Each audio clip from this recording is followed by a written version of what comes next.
bears out Buffett's choice of words. Like touching a hot stove, the Trump administration has now fired off the first salvo in what is right now looking like a trade war. These bars are how high those tariffs, the U.S. tariffs, are on various different countries around the world at the moment. China's not just stepping into Canada's energy game, they're slamming the pedal to the floor. In 2024, Rongsheng Petrochemical, a Chinese refinery juggernaut processing 800,000 barrels a day, stormed into Calgary, planting a bold new office in the heart of Canada's oil country. Their opening salvo? A crude oil supply deal with Suncor, one of Canada's top energy players, with the first shipments locked in for June 2024 arrival in China. Fast forward to April 2025, and those imports have roared ahead, hitting an estimated 350,000 barrels per day, up from 184,000 in late 2024, according to industry trackers like the U.S. Energy Information Administration. This isn't a one-off grab. Rongsheng's forging ironclad ties with Canadian heavyweights like BP, Shell, Cenovus, Canadian Natural Resources, and Kiko Phillips, leveraging flexible free-on-board FOB contracts to reroute cargo on a dime. But this isn't random opportunism. It's a calculated strike. The U.S., under Trump's renewed tariff push, slapped a 25% levy on Canadian goods in February 2025, a move that's rattled North American trade to its core. Canada, historically shackled to the U.S. for over 95% of its crude exports, saw the tariff threat, initially floated at 10% in 2024, escalate into a full-blown economic assault. China didn't hesitate. Led by oil veteran Wang Jie, who cut his teeth launching PetroChina's Canadian trading arm, Rongsheng's not testing the waters. They're diving headfirst, turning Canada into a strategic beachhead. By early 2025, they've replaced sanctioned suppliers like Iran and Russia, snagging Canada's heavy sour crude at a discount as global oil prices hover around $75 a barrel, per oilprice.com reports. This isn't just business, it's a geopolitical heist. The tension here is palpable. U.S. refineries along the Gulf Coast and Midwest, long addicted to Canada's steady 4 million barrels a day, now face a grim reality. Their northern lifelines slipping away. China's move undercuts America's energy dominance, offering Canadian crude at a bargain while U.S. tariffs backfire. This is a power play. China's not just buying oil, they're steering the tanker, flexing muscle in a trade war where the U.S. is losing its grip. Canada's caught in the crossfire, forced to choose between a tariff-happy neighbor and a cash-rich rival. And with Rongsheng's Calgary command post humming, the U.S. is left blindsided, watching its leverage evaporate as Asia's refineries light up with Canadian oil. The Trans Mountain Expansion, or TMX, is the roaring engine driving this seismic shift. This beast of a pipeline, completed and operational by May 2024, tripled its capacity from a modest 300,000 barrels a day to a staggering 890,000, stretching nearly 1,200 kilometers from Alberta's oil sands to British Columbia's Pacific coast. By April 2025, it's pumping 720,000 barrels daily, with projections to boost dock deliveries to 630,000 by mid-year, per Financial Post updates. This isn't just infrastructure, it's Canada's escape hatch from U.S. dominance, a superhighway blasting open direct access to Asia's oil-hungry markets like China, Japan, and South Korea.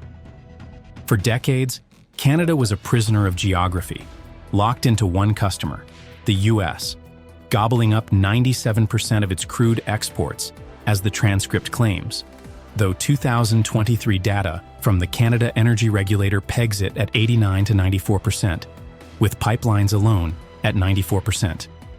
That over-reliance left Ottawa vulnerable, a sitting duck for U.S. pricing whims and policy shifts. Enter TMX, a game-changer finished early 2024 after years of delays.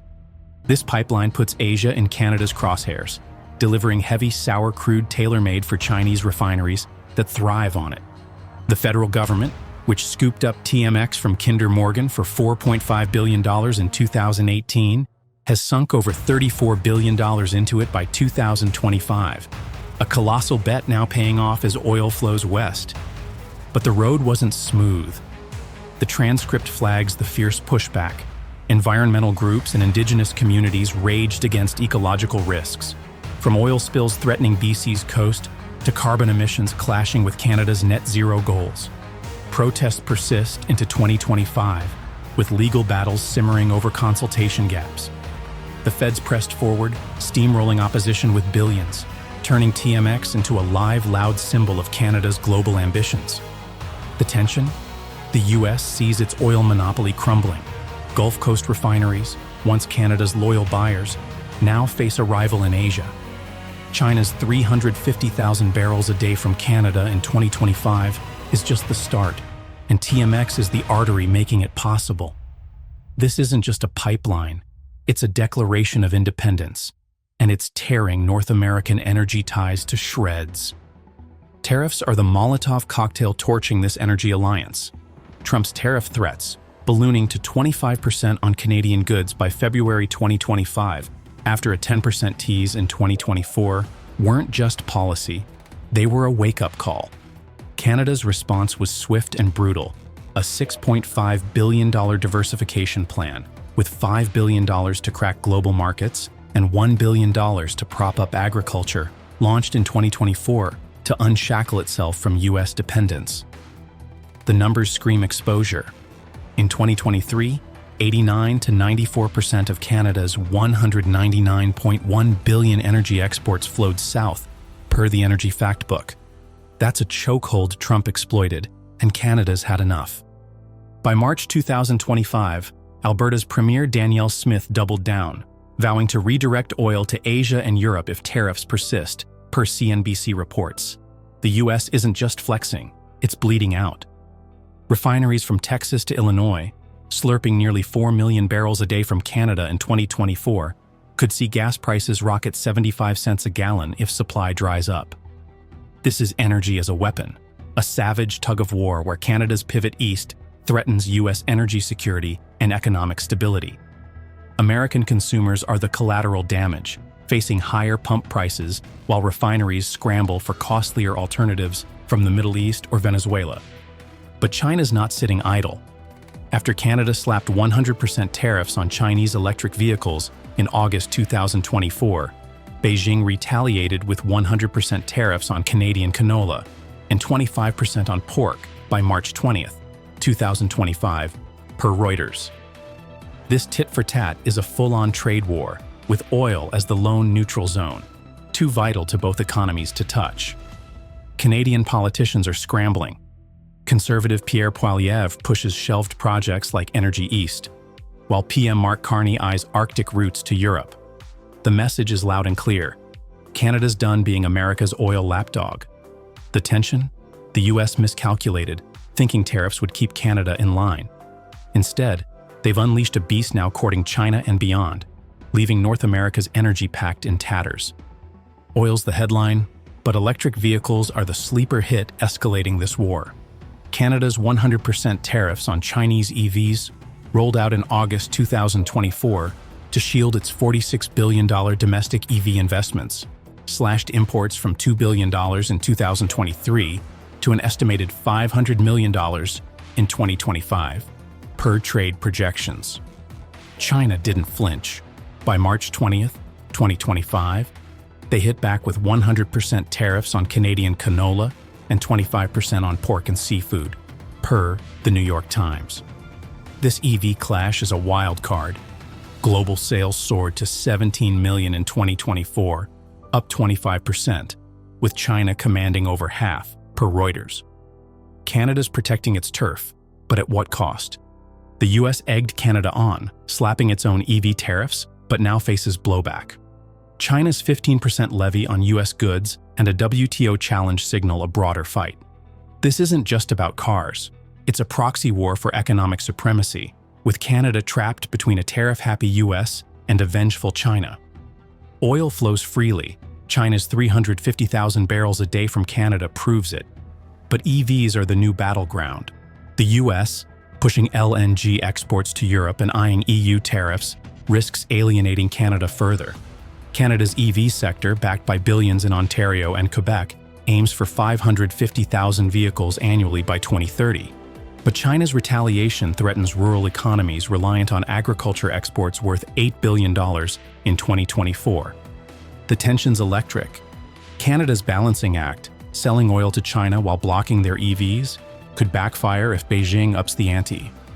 This hidden front exposes the fragility of North American unity, with the US losing leverage as Canada hedges bets with Asia.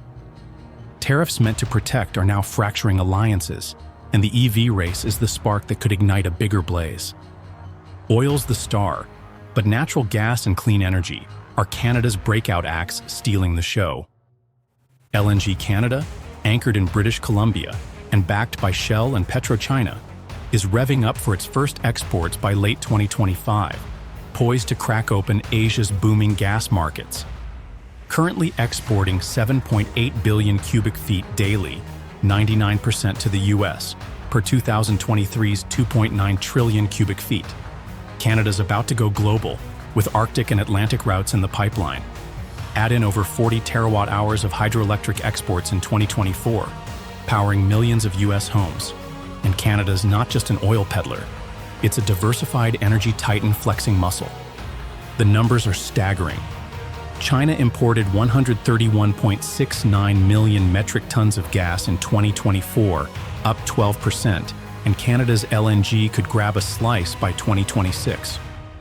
The US, reliant on Canada for nearly all its gas imports, faces a squeeze if tariffs push Canada east.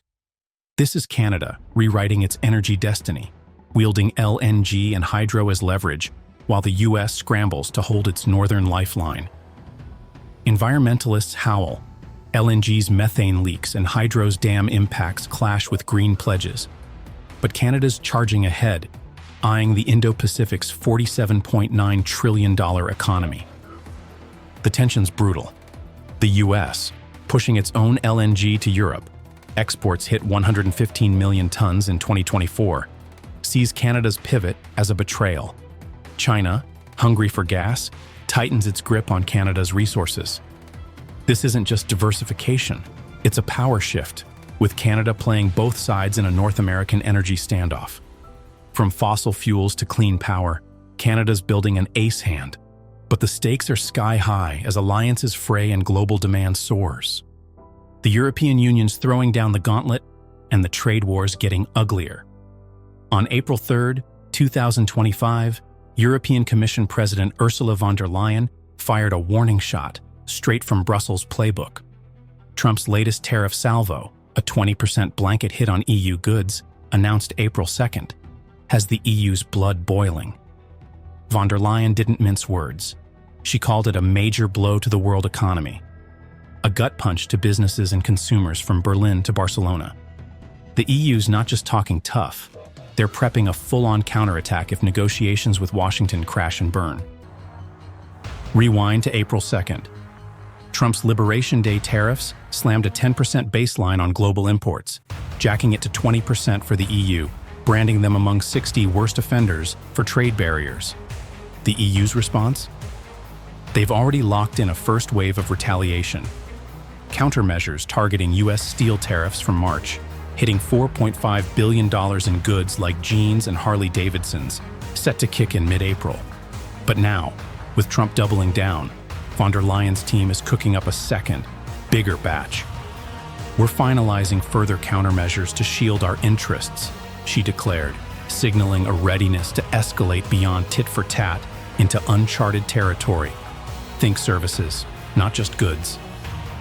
The EU's $26 billion retaliation plan from March is just the appetizer.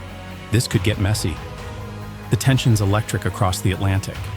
Von der Leyen's pushing for talks, saying, let's move from confrontation to negotiation, but she's not naive. She agrees with Trump that global trade rules are broken, China's overcapacity and dumping are real thorns, but slams his tariff-first approach as a blunt axe that won't fix the mess. Europe's playing from strength. With a $17 trillion market, they've got cards to play, and they're not bluffing. The US wants to strong-arm Canada and the EU into submission, but Canada's oil pivot to China and the EU's defiance are cracking that plan wide open. By April 2025, US exports like bourbon and tech could feel the sting if talks fail, while Canada's TMX pipeline keeps pumping 720,000 barrels a day to Asia, leaving America's refineries sweating. This isn't just trade. It's a transatlantic showdown, and the EU's ready to hit back hard. The tariff fight's not just global, it's tearing the US apart from the inside. On April 2nd, 2025, Democrats in Congress drew a line in the sand, vowing to battle Trump's tariffs tooth and nail. Senate Minority Leader Chuck Schumer didn't hold back. Trump's done a lot of bad things. This is way up there. The party's slamming it as a chaotic trade war, a reckless gamble that'll jack up prices for Americans already stretched thin. With Trump's 25% tariffs on Canada and 20% on the EU now in play, Democrats are sounding the alarm. This isn't liberation, it's economic sabotage. House Minority Leader Hakeem Jeffries piled on, warning that everyday goods, think groceries, cars, and clothes, could see price hikes of 10 to 20% by summer if these tariffs stick. This will make life more costly for working families, he thundered, framing it as a direct hit on the middle class. Democrats aren't just griping, they're plotting. Schumer's pushing a bill to curb Trump's tariff powers, though it's a long shot with a GOP House and Trump's veto pen ready. The party's banking on public backlash.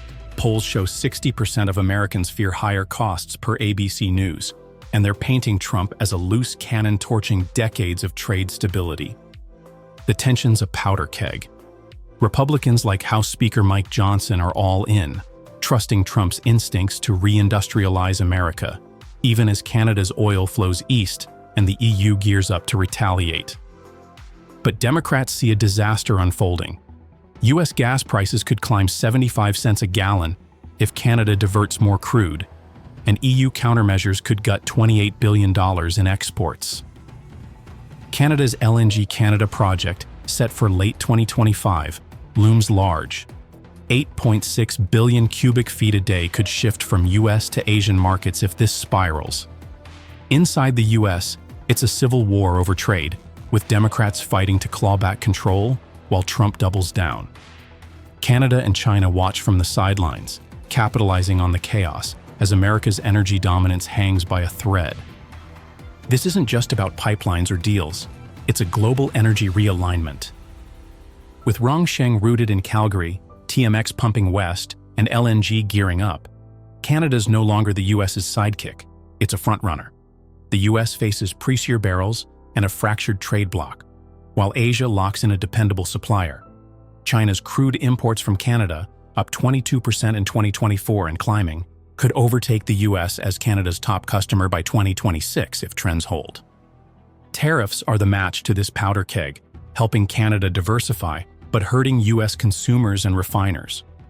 Will LNG become Canada's long-term ace? Can it balance ambition with environmental duty? The Indo-Pacific, with its $47.9 trillion economy, is Canada's new horizon, signaling a post-American trade model. The US misstepped, and now it's playing catch-up in a game Canada and China are rewriting. Share your take below. Is Canada ready to go global? Are tariffs backfiring? Hit subscribe for more. This energy Cold War is just getting started.